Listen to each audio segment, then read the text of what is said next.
Hi ಎಲ್ಲರಿಗೂ ನಮಸ್ಕಾರ. Welcome to my YouTube channel.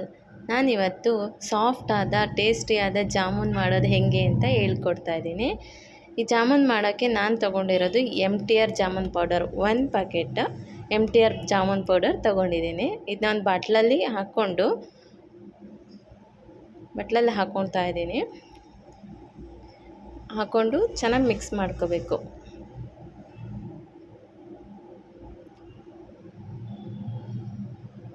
ಇದಕ್ಕೆ ಸ್ವಲ್ಪ ಹಾಲು ಸೇರಿಸ್ತಾ ಇದ್ದೀನಿ. ಸ್ವಲ್ಪ ಹಾಲು ಸೇರಿಸಿ ಮಿಕ್ಸ್ ಮಾಡ್ಕೊತಾ ಇದ್ದೀನಿ. ಒಂದು 2ರಿಂದ 3 ಸ್ಪೂನ್ ಹಾಲು ಸೇರಿಸ್ಕೋಬೇಕು. ಕಾಯಿಸಿ ಆರಿಸಿರೋ ಹಾಲು ಸೇರಿಸ್ಕೋಬೇಕು. ಸೇರಿಸ್ಕೊಂಡು ಸ್ವಲ್ಪ ನೀರು ಹಾಕ್ಕೊಂಡು ಕಲಿಸ್ಕೋಬೇಕು. ಹದ ಬರೋ ಥರ ಕಲಿಸ್ಕೋಬೇಕು. ನೋಡಿ, ಈ ಥರ ಸ್ವಲ್ಪ ನೀರು ಹಾಕ್ಕೊಂಡು ಕಲಿಸ್ಕೋಬೇಕು.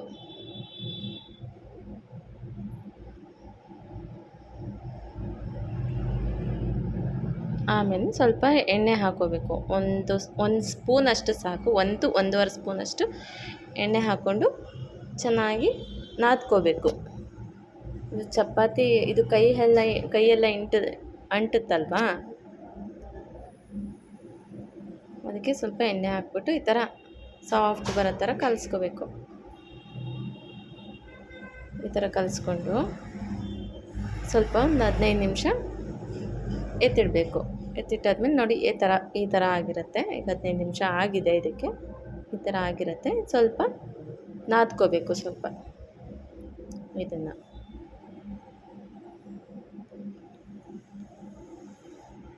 ಈ ಥರ ನಾದ್ಕೋಬೇಕು. ಆದಮೇಲೆ ಒಂದು ಬೌಲಲ್ಲಿ ನಾನು ಒಂದು ಮುಕ್ಕಾಲು ಬೌಲಷ್ಟು ಮುಕ್ಕಾಲು ಬಟ್ಲಷ್ಟು ಸಕ್ಕರೆ ತೊಗೊಂಡಿದ್ದೀನಿ. ಇದು ಪಾಕ ಮಾಡ್ಕೋಬೇಕಲ್ಲ, ಅದಕ್ಕೆ ಒಂದು ಮುಕ್ಕಾಲು ಬಟ್ಲಷ್ಟು ಸಕ್ಕರೆ ತೊಗೊಂಡಿದ್ದೀನಿ. ಇದಕ್ಕೆ ಈಗ 1 ಬಟ್ಲು ಸಕ್ಕರೆ ತೊಗೊಂಡ್ರೆ ಅದು 2 ಬಟ್ಲು ನೀರು ಹಾಕ್ಕೋಬೇಕು. ನಾನು 2 ಬಟ್ಲು ನೀರು ಹಾಕ್ಕೊಳ್ತಿದ್ದೀನಿ. ಜಾಸ್ತಿ ಸ್ವೀಟು ಬೇಡ, ಜಾಸ್ತಿ ಸ್ವೀಟ್ಲೆಸ್ಸು ಬೇಡ ಅಂತ ಅಂದರೆ ಈ ಥರ 1 ಬಟ್ಲು ಸಕ್ಕರೆಗೆ 2 ಬಟ್ಲು ನೀರು ಹಾಕ್ಕೋಬೋದು ನೀವು. ಇದು ಸಕ್ಕರೆ ಹಾಕ್ಕೊಂಬಿಟ್ಟು ಅದನ್ನ ಕಾಯಕ್ಕಿಟ್ಬಿಟ್ಟು ಈ ಥರ ಚಿಕ್ಕದಾಗಿ ಉಂಡೆ ಮಾಡ್ಕೋಬೇಕು. ಸ್ವಲ್ಪ ಕೈಗೆ ಎಣ್ಣೆ ಹಚ್ಕೊಂಬಿಟ್ಟು ಉಂಡೆ ಮಾಡಿಕೊಂಡ್ರೆ ಕೈಗೆ ಅಂಟಲ್ಲ, ಸಾಫ್ಟಾಗೂ ಬರುತ್ತೆ. ಅದು ರೌಂಡಕ್ಕಿರಬೇಕು. ಸ್ವಲ್ಪ ಅಂತಂದರೆ ಗೋಲಾಕಾರದಲ್ಲಿ ಇರಬೇಕು. ಎಲ್ಲೋ ಸ್ವಲ್ಪ ಒಡೊಡ್ಕೂ ಆಗಬಾರ್ದು. ರೌಂಡಕ್ಕೆ ಚಿಕ್ಕದಾಗಿ ಉಂಡೆ ಮಾಡಿ ಇಟ್ಕೋಬೇಕು. ಈ ಥರ ನೋಡಿ, ಈ ಥರ ಸಾಫ್ಟಾಗಿ ಬರಬೇಕು.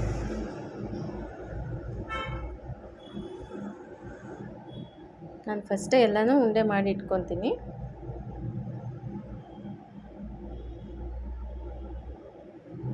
ಈ ಥರ ಮಾಡಿ ಇಟ್ಕೊತೀನಿ ಫಸ್ಟೇ.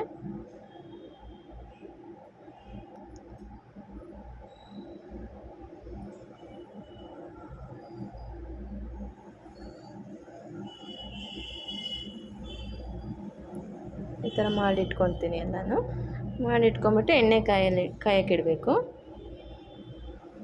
ಎಣ್ಣೆ ಬಿಸಿ ಆದಮೇಲೆ ನೋಡಿ, ಉಂಡೆ ನೋಡಿ ಎಲ್ಲೂ ಓಡಾಡೋಕ್ಕಾಗಿಲ್ಲ, ಎಷ್ಟು ರೌಂಡಕ್ಕಿದೆ ನೋಡಿ. ಈ ಥರ ಮಾಡಿ ಇಟ್ಕೊಂಡ್ಬಿಟ್ಟು ಒಂದೊಂದೇ ಎಣ್ಣೆಗೆ ಹಾಕಬೇಕು. ಅಷ್ಟು ಒಂದೇ ಸಲ ಹಾಕಿದ್ರೆ ಅದು ಶೇಪು ಹೋಗ್ಬಿಡುತ್ತೆ. ಒಂದೊಂದೇ ಎಣ್ಣೆ ಕಾದ್ಮೇಲೆ ಹಾಕಬೇಕು. ಹಾಕಿಬಿಟ್ಟು ನೋಡಿ, ಈ ಥರ ಫುಲ್ಲು ಬ್ರೌನಿಷ್ ಬರಬಾರ್ದು, ಸ್ವಲ್ಪ ಬ್ರೌನಿಷ್ ಆಗಬೇಕು. ಸ್ವಲ್ಪ ಬ್ರೌನ್ ಆಗೋವರೆಗೂ ಅದು ಎಣ್ಣೆಯಲ್ಲಿ ಅದು ಮೀಡಿಯಮ್ ಫ್ಲೇಮ್ ಇಟ್ಕೊಂಡ್ಬಿಟ್ಟು ಎಣ್ಣೆಯಲ್ಲಿ ಫ್ರೈ ಮಾಡಬೇಕು. ನೋಡಿ, ಬ್ರೌನಿಷ್ ಆಗ್ತಾಯಿದೆ. ಬ್ರೌನಿಷ್ ಆಗಿರೋದೆಲ್ಲ ಒಂದೊಂದೇ ತೆಗಿತಾಯಿದ್ದೀನಿ. ಅದು ಫಸ್ಟ್ ಹಾಕಿದೆ, ಇದು ಸ್ವಲ್ಪ ಲೇಟ್ ಆಯ್ತಲ್ವ, ಒಂದೊಂದೇ ಹಾಕೋದು ಲೇಟ್ ಆಯ್ತಲ್ವ, ಅದಕ್ಕೆ ಒಂದೊಂದೇ ತೆಗಿತಾಯಿದ್ದೀನಿ. ನೋಡಿ,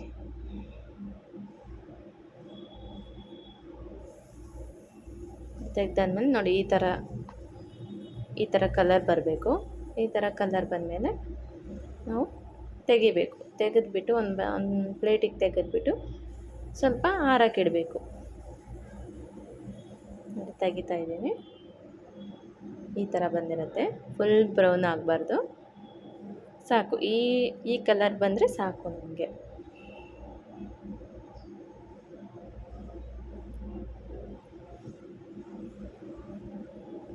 ಎಷ್ಟು ರೌಂಡ್ ಇದೆ, ಯಾವುದು ಒಡೆದಿಲ್ಲ, ರೌಂಡ್ ಬಂದಿದೆ ನೋಡಿ.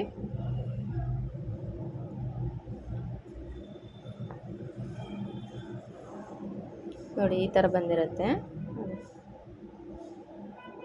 ಎಷ್ಟು ನೀಟಾಗಿ ಬಂದಿದೆ. ಇದನ್ನು ತಣ್ಣಗಾದ್ಮೇಲೆ ನಾವು ಸಕ್ಕರೆ ಪಾಕ ನಾವು ಜಾಸ್ತಿ ಅಂಟು ಥರ ಪಾಕ ಮಾಡ್ಕೊಂಡಿಲ್ಲ, ಜಸ್ಟ್ ಸಕ್ಕರೆ ಕರಗೋ ಥರ ಅಷ್ಟೇ ನಾನು ಪಾಕ ಮಾಡ್ಕೊಂಡಿರೋದು. ಯಾಕಂದರೆ ಇದು ಟೇಸ್ಟ್ ಚೆನ್ನಾಗಿ ಬರುತ್ತೆ ಅಷ್ಟೇ.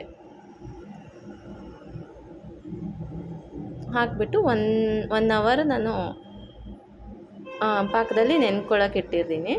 1 ಅವರ್ ಆದಮೇಲೆ ನೋಡಿ ಈ ಥರ ಬಂದಿರುತ್ತೆ. ಎಷ್ಟು ರೌಂಡಕ್ಕೆ ನೋಡಿ, ಎಲ್ಲೂ ಕಲಿಸ್ಕೊಂಡಿಲ್ಲ, ಎಷ್ಟು ರೌಂಡಕ್ಕೆ ಬಂದಿದೆ ನೋಡಿ, ಈ ಥರ ಬಂದಿರುತ್ತೆ.